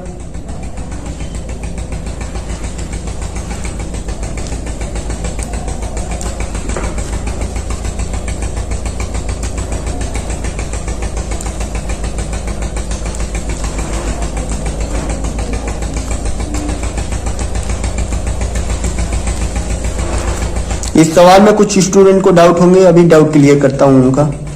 देखिए यहाँ आपका डाउट होगा कि आप जो है इसको ऐड क्यों नहीं किया गया था। इससे पहले सवाल में जो है प्रथम वर्ष बोला जाता था, बट जो है तीसरी सवाल से अगले 3 वर्ष बोल दिया गया। तो 80,000 का अगला 3 वर्ष कौन सा हुआ, इसको छोड़कर 1 2 3 ये हुआ अगला 3 वर्ष। तो 80,000 को 10,000 में माइनस करेंगे तो 70,000 हो जाएगा। अब ये 60,000 का अगला 3 वर्ष कौन हुआ, इसको छोड़कर 1 2 3 लास्ट ईयर 20,000। तो 20,000 रिसीव्ड हो रहा है, तो रिसीव हो रहा है जो वो 60 वर्किंग से माइनस होता है 60,000 माइनस 20,000, ये 40,000 आपका अशोधनीय यानी अनरिक्यूब्ड 60 वर्किंग हो जाएगा। आपकी तीसरी सवाल लग गई। अब आंसर मिलाते हैं। यहां देखिए अशोधनीय लघुकार वर्ष 2011-12 में 70,000, वर्ष 2012-13 में 40,000। यहां देखिए आंसर कितना आया था 2011-12 में 70,000 अशोधनीय यानी कि अनरिक्यूब्ड 60 वर्किंग बोलते हैं इसको, और 12-13 में यहां देखिए 12-13 यानी कि लास्ट ईयर में 40,000 आ रहा है आंसर। यही दोनों आपका आंसर हुआ, तो ये सवाल भी सही है। अगर इसके बावजूद भी आपको कोई भी प्रॉब्लम हो तो पूछ सकते हैं बेहिचक। चौथी सवाल देखते हैं।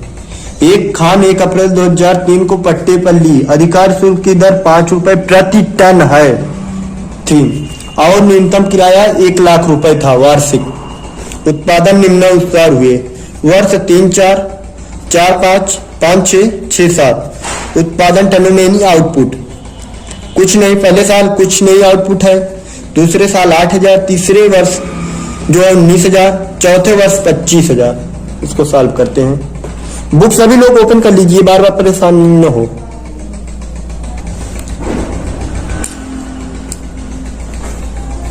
ईयर क्या था? 2003-4,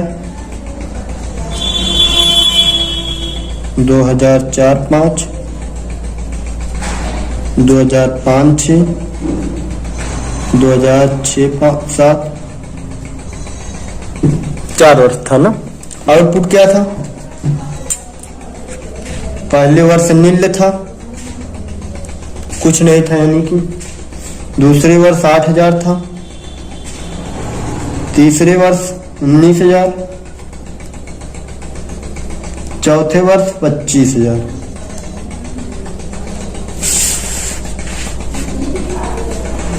रॉयल्टी रेट कितना है?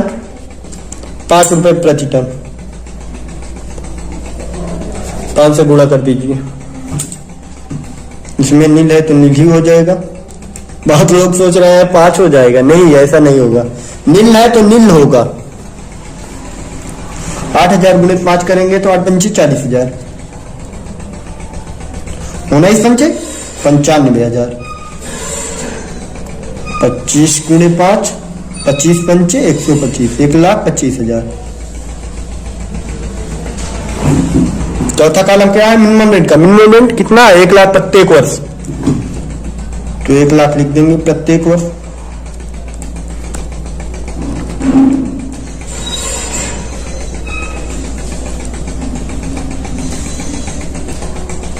ये जो है 20 मार्क्स का हर बार एग्जाम में आता है आपका, और 1 से 10 के बीच में क्वेश्चन पूछे जाते हैं। संभवतः मैं पूरे क्वेश्चन सॉल्व कराऊंगा, हो सकता है। तो नील है, देखो नील है तो आपका जो है रॉयल्टी रेट जो है यहाँ लिखा जाएगा, क्योंकि मैंने बताया था रॉयल्टी रेट जो है जो बचता है तो यहाँ 60 वर्किंग में दिखाया जाएगा। तो 1 लाख यहाँ दिखा देंगे। 1 लाख को 40,000 में घटाएंगे तो आपका जो है 60,000 जो है 60 वर्किंग हो जाएगी, क्योंकि जो है रॉयल्टी रेट मिनिमम रेट से जो है कम है।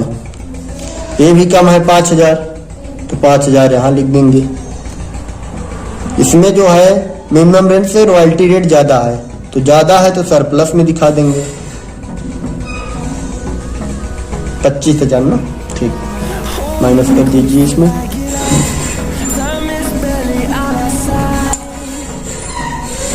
शर्त क्या थी इसमें?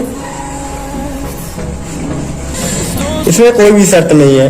तो मैंने बताया था आपको पहले भी, अब भी बता दे रहा हूं, जो भी 60 वर्किंग में बच्चा रहेगा अमाउंट, वो जो है बाद में अनरिक्यूर्ड 60 वर्किंग में दिखाया जाएगा। अनरिक्यूर्ड 60 वर्किंग में दिखाया जाएगा, और जो सरप्लस में राशि बची रहेगी वो जो है लैंड लॉर्ड अमाउंट में ऐड हो जाएगी। इसको सभी लोग जान चुके होंगे।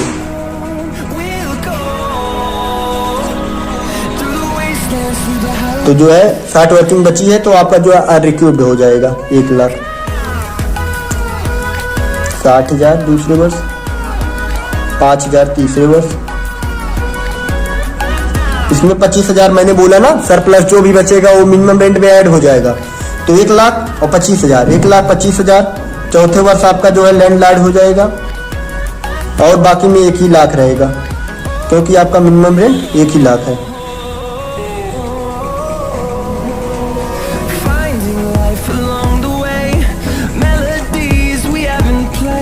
क्वेश्चन नंबर 40 सॉल्व हो गया।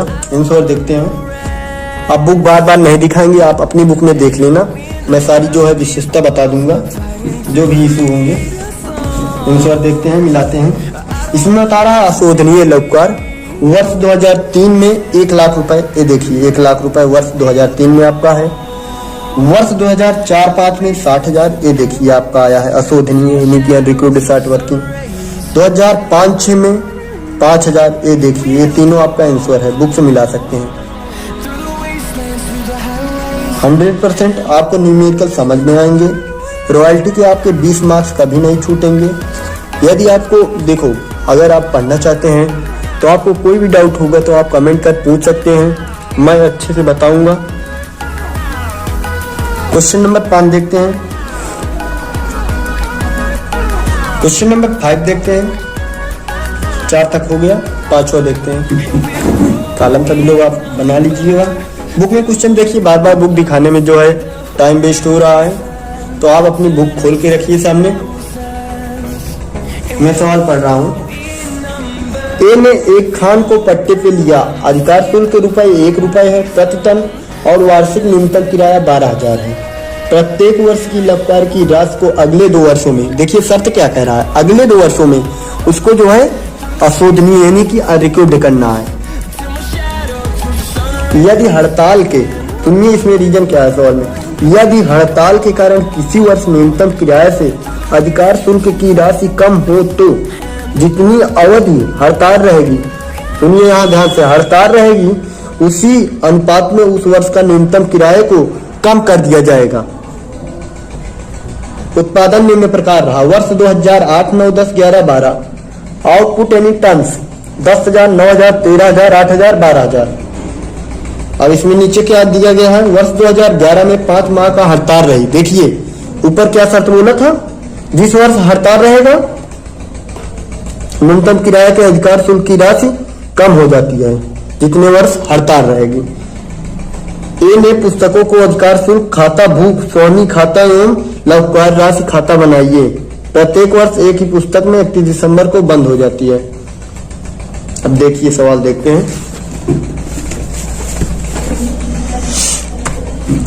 पहला कॉलम ईयर का होता है, सभी लोग जानते हैं। तो ईयर क्या है, 2008, 2009, 2010, 2011, 2012। 5 वर्ष तो है। 2011 में हड़ताल रहा, कितने माह का, 5 माह का हड़ताल, 5 माह, 5 माह का हड़ताल 2011 में रहा। आउटपुट देखते हैं, पहले साल आउटपुट कितना था, 10,000। दूसरे वर्ष 9,000, तीसरे वर्ष 13,000, चौथे वर्ष 8,000, 5वें वर्ष 12,000। रॉयल्टी रेट कितना है, ₹1 ना, सेम उसी को उतार लीजिए। ₹1 का मतलब क्या हुआ, 1 से गुणा करेंगे कोई भी संख्या को तो वही संख्या आएगी, तो वही उतार लीजिए। 10,000, 9,000,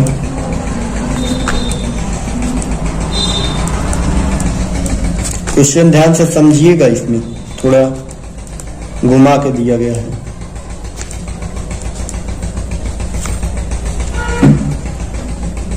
मिनिमम रेंट कितना दिया गया है, 12,000 रुपए प्रत्येक वर्ष। 12,000 उतार लीजिए प्रत्येक वर्ष।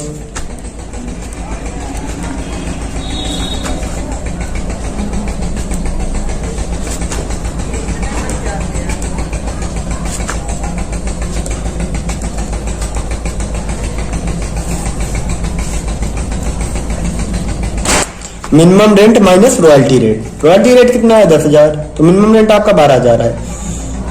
तो मिनिमम रेंट 2,000 जो है आपका, जो है रॉयल्टी रेट कम है, तो कम रहेगा रॉयल्टी रेट, तो 60 वर्किंग होगी। ज्यादा रहेगा तो सरप्लस होगा। 3,000 आपका 60 वर्किंग हो गया, ये कम है। मिनिमम रेंट से ज्यादा है तो सरप्लस में हो जाएगा 1,000। 8,000 माइनस 12,000,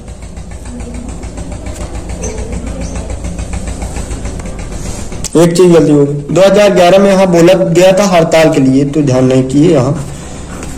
तो अब देखिए यहाँ 7,000 मिनिमम रेंट कैसे आया, तो वहां बोला गया था सवाल में जो है, जिस वर्ष हड़ताल रहेगा, 2011 में हड़ताल था, उस वर्ष मिनिमम रेंट में जितने वर्ष हड़ताल रहेगा जो है, उसमें जो है मिनिमम रेंट से जितने वर्ष हड़ताल रहेगा उसमें माइनस कर दिया जाएगा। 12,000 आपका मिनिमम रेंट था। बोलिए हाँ ना। 12,000 आपका जो है मिनिमम रेंट था, 5 वर्ष हड़ताल था, माइनस 5,000 करेंगे तो आपका 7,000 आया। ये 7,000 आपका हो गया मिनिमम रेंट, क्योंकि इस सवाल में पहले जो है शर्त रखी गई थी जिस वर्ष हड़ताल रहेगी उस वर्ष जितने वर्ष की हड़ताल होती है उतने पर जो है, या जो आप हड़ताल ऐसे भी निकाल सकते हैं। देखिए आपका मिनिमम रेंट कितना था, 12,000 रुपए। 5 वर्ष हड़ताल थी, 12 महीने एक साल बोलते हैं, तो 12,000 आपका ये मिनिमम रेंट था। 5 महीने हड़ताल थी, 12 महीने होते हैं एक साल में, तो 12 गुणे 5 60,000, गुणे 12 करेंगे आप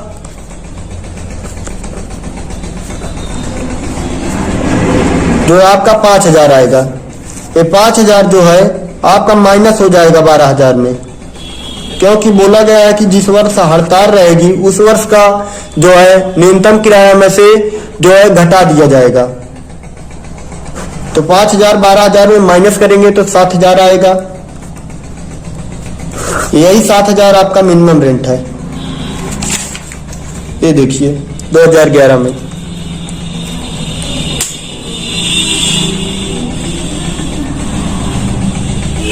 $7,000 माइनस 8,000, 1,000 सरप्लस होगा।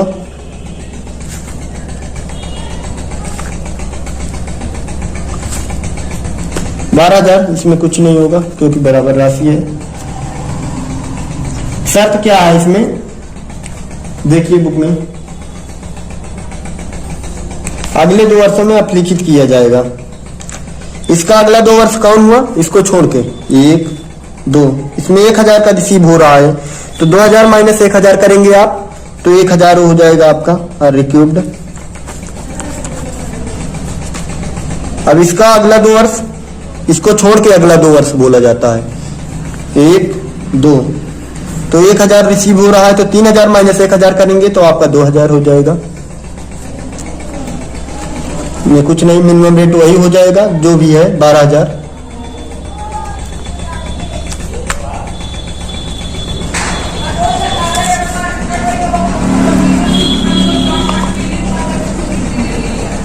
हड़ताल वाले वर्ष जो है आपका 7,000 हो गया है, क्योंकि 5,000 घट जाएगा, 5 माह का हड़ताल था।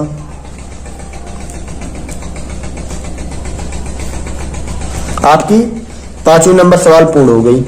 अगर आपको कोई भी डाउट होती है 5वीं नंबर सवाल में तो आप पूछ सकते हैं। यहाँ सभी का डाउट हुआ होगा, लेकिन मैंने सॉल्व कर दिया गया, क्योंकि बोला गया था जितने माह हड़ताल रहेगा उसको जो है भाग कर देंगे 12 से, मिनिमम रेंट गुणे हड़ताल भागे माह, तो आपका जो है मिनिमम रेंट निकल के आ जाएगा। क्वेश्चन नंबर 66वां देखते हैं।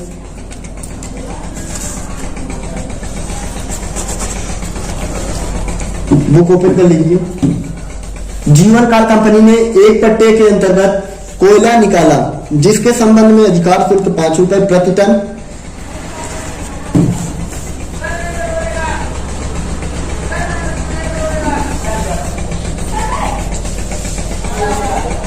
न्यूनतम किराया 1,70,000 प्रति वर्ष है। 1,70,000 न्यूनतम किराया प्रति वर्ष भुगतान करना था। प्रत्येक वर्ष में वास्तविक अधिकार शुल्क के ऊपर न्यूनतम किराए का अधिक आगामी 3 वर्षों में वसूली। आगामी 3 वर्षों में शर्त क्या कह रहा है, आगामी 3 वर्षों में वसूली योग्य है। पट्टे में यह भी व्यवस्था थी कि यदि किसी वर्ष हड़ताल के कारण सामान्य किराया नहीं प्राप्त होता है तो कार्यबंदी की अवधि के अनुसार न्यूनतम किराया अनुमानित रूप में कम माना जाएगा। उत्पादन निम्न प्रकार हुआ, देखते हैं ईयर 2008 9 10 11 12 13। आउटपुट टन है 4,000 28,000 29,000 46,000 30,000 50,000। ईयर क्या है 2008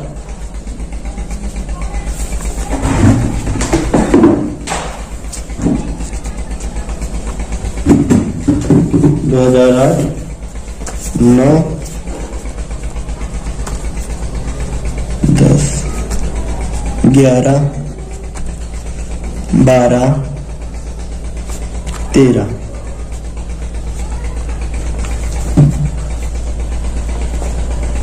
आउटपुट टर्म्स कितना है पहले साल? 4,000, 28,000,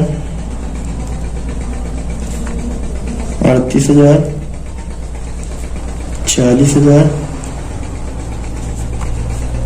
30,000, 50,000। रॉयल्टी रेट कितना था? 5 रुपए प्रति टन।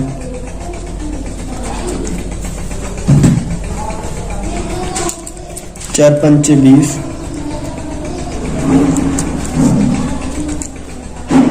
28,000 को 5 से गुणा करेंगे तो 1,40,000 आएगा। 38,000 को 5 से गुणा करेंगे तो 1,90,000 आएगा। 46,000 गुणे 5, 2, 4, 2,30,000। 30,000 को 5 से गुणा करेंगे तो 30 पंचे 150, 1,50,000। 50,000 को 5 से गुणा करेंगे तो 55 25, 2,50,000।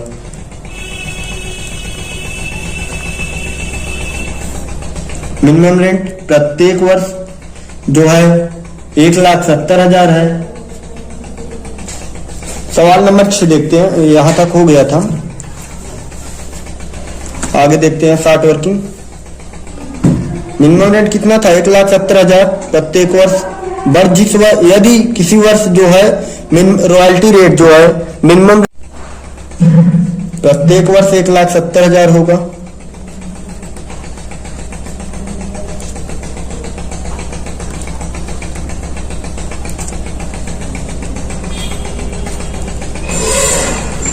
बीच में एक शर्त बोली गई थी, यदि किसी वर्ष मिनिमम रेंट से रॉयल्टी रेट कम होगा तो उस वर्ष जो है अधिक आगामी जो है सामान्य किराया नहीं प्राप्त होता है, तो कार्यबंदी की अवधि के अनुसार न्यूनतम किराया अनुपातिक रूप से कम माना जाएगा।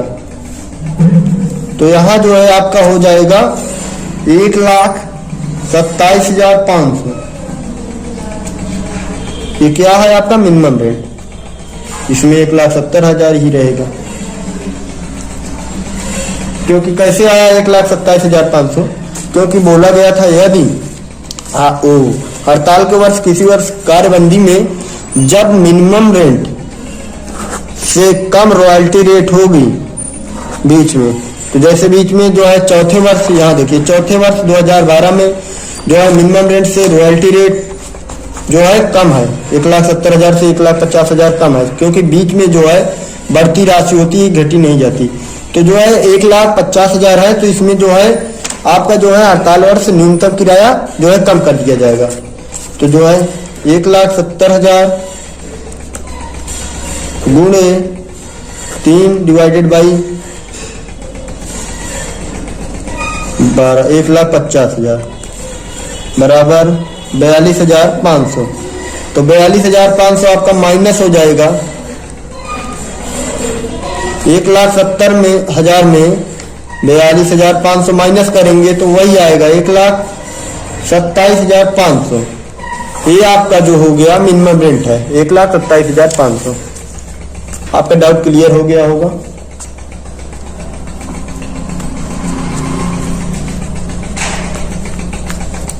एक 1,70,000 में 20,000 घटेगा तो 1,50,000 आ जाएगा।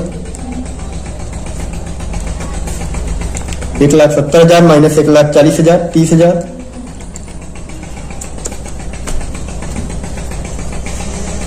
1,90,000 माइनस 1,70,000, इसमें जो है रॉयल्टी रेट ज्यादा है तो जो है सरप्लस हो जाएगा 20,000।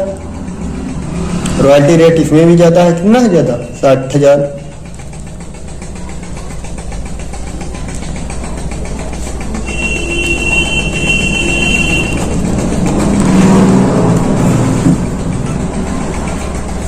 एक 1,27,000 माइनस 1,50,000, कितना सरप्लस हो रहा है? 22,500।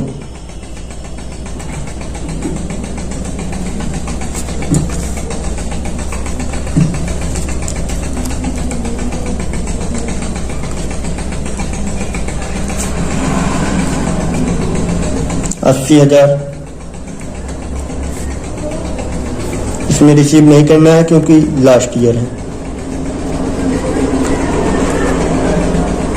शर्त क्या थी?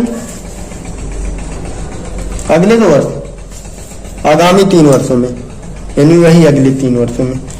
इसका जो है 3 वर्ष कौन हुआ, इसको छोड़ के 1 2 3, 1 2 3, ये हुआ 60,000 माइनस 1.5 लाख, कितना हुआ? 1.5 लाख में 60,000 घटाएंगे तो कितना आएगा? 70,000।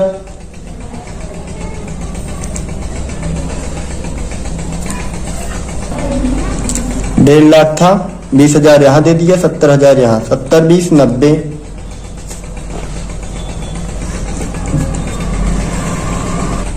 तो यहाँ 20 नहीं दिखाया जाएगा क्योंकि अगले 3 वर्षों का रहा, 1 2 3, इसका 3 वर्ष से हुआ। 60 20 80,000, 80,000 को 1.5 लाख में घटाएंगे तो आपका 70,000 आ जाएगा, ये आपका अंडरक्यूब्ड हो गया।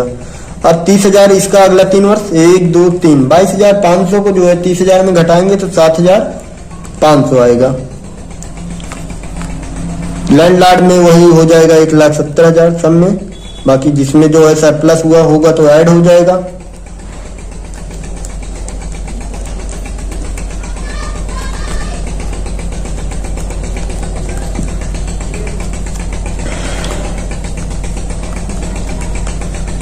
इसमें 80,000 सरप्लस हुआ है तो ये ऐड हो जाएगा। 2,50,000। क्वेश्चन नंबर 7 देखते हैं।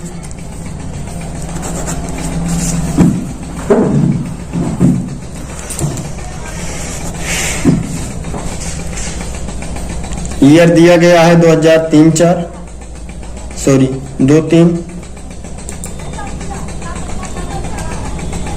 3-4 4-5 5-6 6-7। आउटपुट कितना दिया गया है? बुक खोल के रखिए आप अपने सामने, उस तरह बार बार बताने में वीडियो लंबा हो जाएगा। आउटपुट 1,000, दूसरे वर्ष 5,000, तीसरे वर्ष 12,000, चौथे वर्ष 9,000, पांचवें वर्ष 16,000। रॉयल्टी रेट कितना है? 4 रुपए। रॉयल्टी रेट 4 रुपए।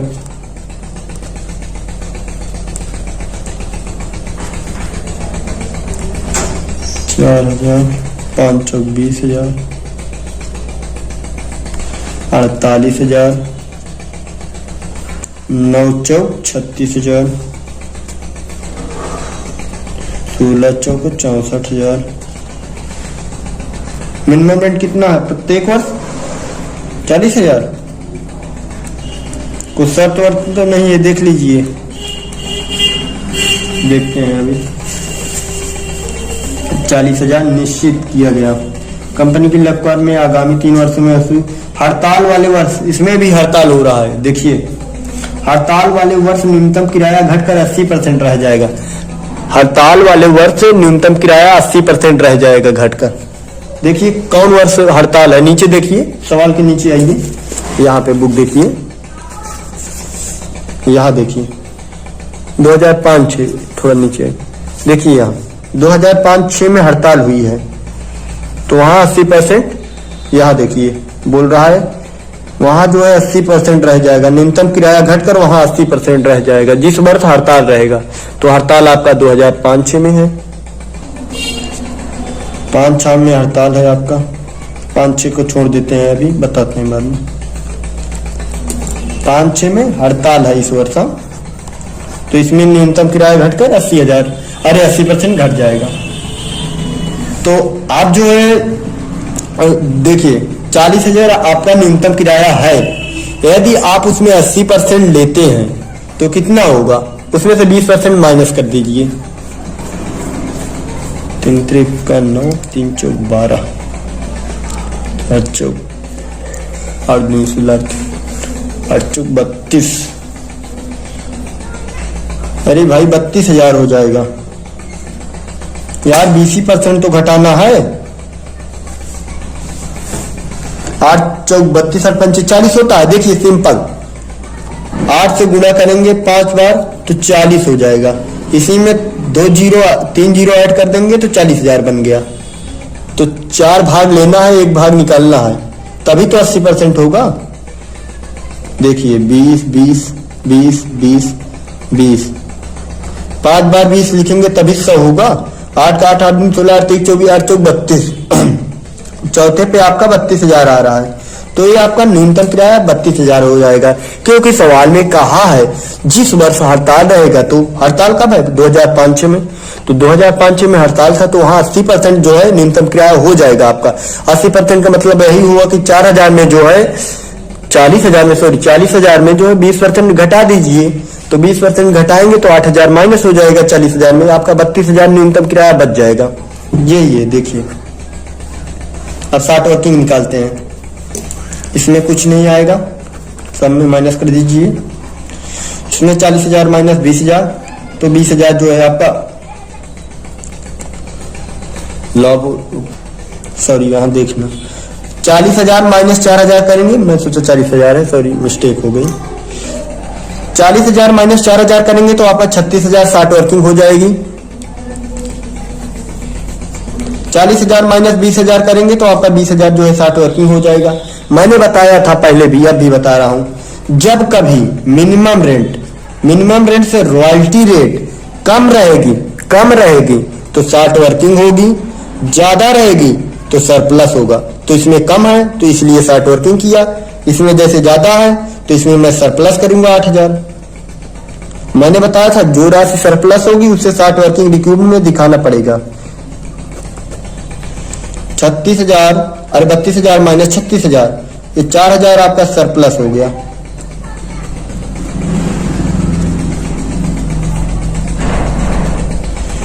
$24,000 सरप्लस।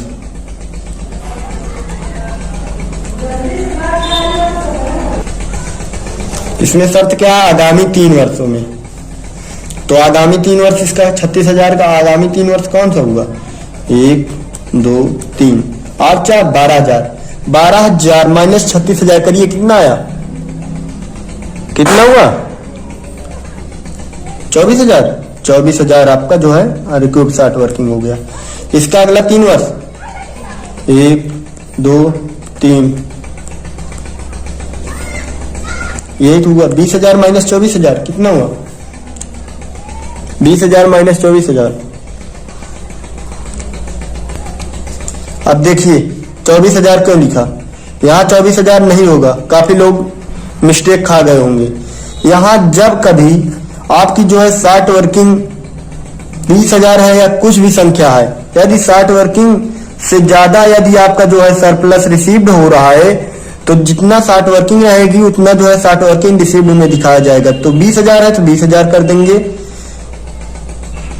यहाँ जो है 4,000 आपका जो बच रहा है, इसमें जो है लैंडलॉर्ड अकाउंट में चला जाएगा। 40 प्लस 4 44,000, जिसमें 32,000।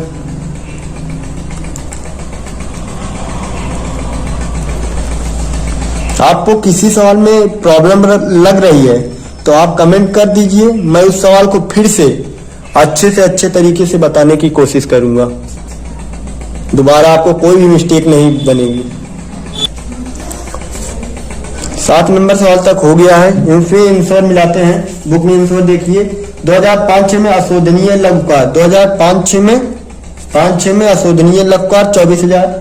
ये देखिए आपका आंसर आ रहा है 24,000।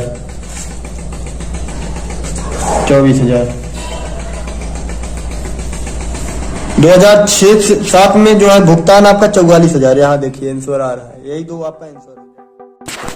पार्ट 2 देखने के लिए डिस्क्रिप्शन में लिंक दिया गया है, वहां से देख सकते हैं, या 2H पर क्लिक करके दूसरा वीडियो देख सकते हैं।